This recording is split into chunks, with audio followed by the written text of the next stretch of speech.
All right, Bucks win, Bucks win, Bucks win. Listen, it wasn't pretty, but it was beautiful as we find a way to win. And yes, I was a part of the team. I had a lot of big impact here. Okay, the Buccaneers pull off a victory against the Panthers, and this was a nerve-wracking game, I'll tell you that much. I am someone, the people who say that they don't want I don't even want my team to make the playoffs. I want my coach to get fired.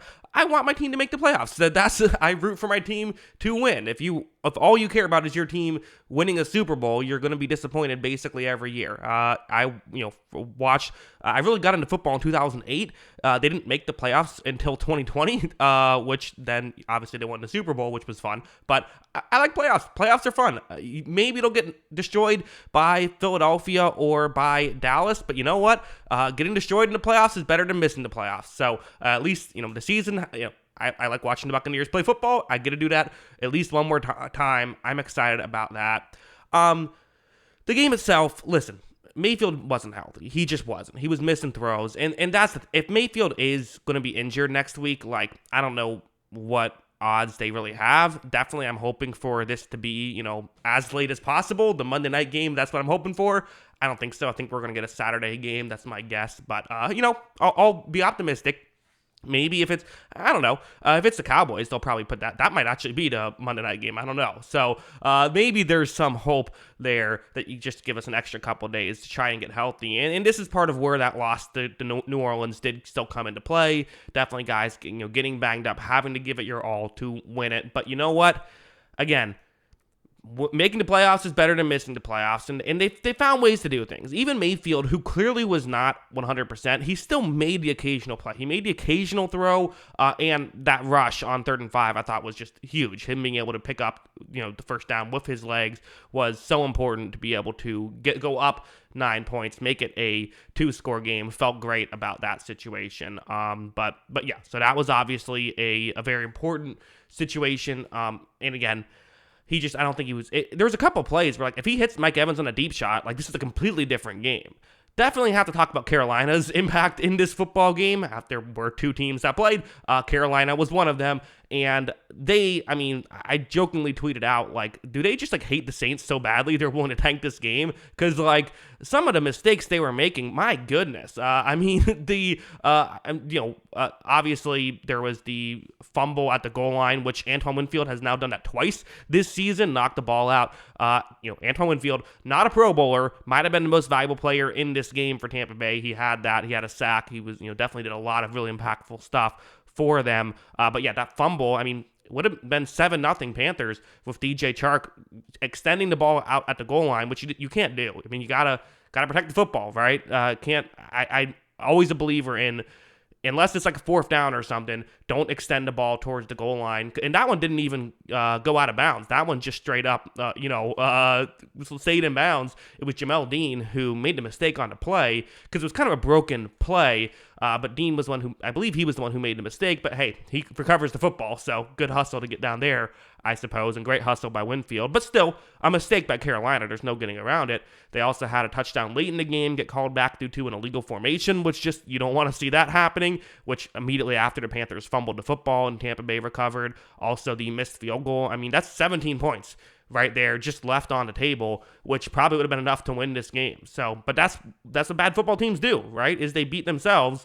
And if you're in a game where you have to beat a bad football team, well, you're probably going to get some of those, and Tampa Bay did. So definitely, I have some notes about the offensive play calling. I don't know why this was the one game that we just completely made sure to run the football. We didn't make sure to run the football. This is the one game we were throwing the ball down the field seemingly every play because the Panthers were defending the pass.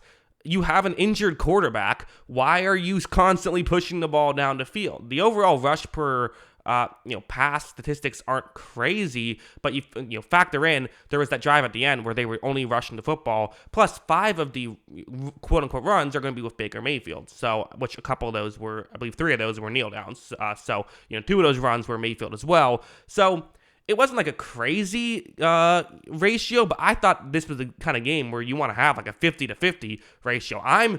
You know me, if you watch this channel, you know how much I think that you should be, making sure you push the ball down the field, throw the football. That should be the constant mindset. So if I'm saying they're not running the ball enough, that's pretty, crazy for me. And then the one run, which was just stupid, was the Chase Edmonds run when there was, 19 seconds left, only one timeout, and you're on Carolina's 30-yard line, and they lost 7 yards on that play, which obviously that makes it a lot worse when you lose the 7 yards. But just in general, it was a, not an ideal situation there. There was some coaching notes, but at the same time, you're in a tough spot. I mean, Carolina does cover well, and they were covering well in this game, and, you're a team that really isn't built on through the run, even though you've been trying to make the running game work all these years. So you're not great there, and your quarterback's injured. It's fair to say that whatever play calling you would have done, it probably wouldn't have looked great. And again, you did get the win. The one thing that you have to look out with Tampa Bay is they didn't turn the ball over. And they tried. They did try. There was a fumble that was recovered by Tampa Bay. They also, Mayfield had really just 3 passes thrown directly to Panthers players. Now, one of those was it was more of a 50-50 shot, I guess I should say, not maybe directly to a Panthers player. There was another one that was not tipped pass, but he was hit as he was thrown, and it went to another Carolina player. And then the third and final one was, that was just a bad throw where linebacker jumped the route and could have been intercepted. So definitely, that could have been the game. I mean, again, Carolina outgained Tampa Bay in this game. They had 4 yards per carry, or per play, excuse me. Tampa Bay just 3.6, but the, getting a couple turnovers definitely helped. Carolina had, or really the one turnover, with the Bryce Young thing definitely helped. So that was key. Tampa Bay didn't turn the ball over, and they made enough plays when they had to pull off the victory. So you feel very good about that.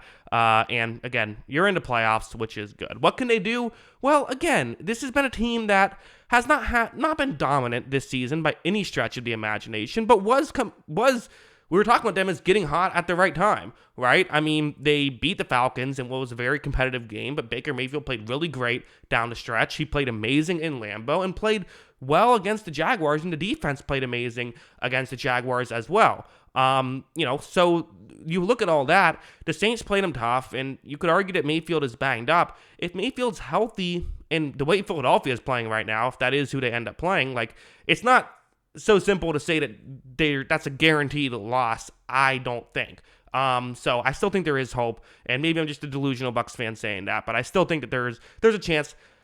I think either way, whoever they play is going to be heavily favored. I do. But, again, how many games do we see where one team is heavily favored and the other team wins? I had talked about in my main film study, I mentioned if Mac Jones can beat the Bills, the Buccaneers can beat the Eagles. So that's the way I view it. Those are my thoughts on the Buccaneers making the playoffs. What do you think?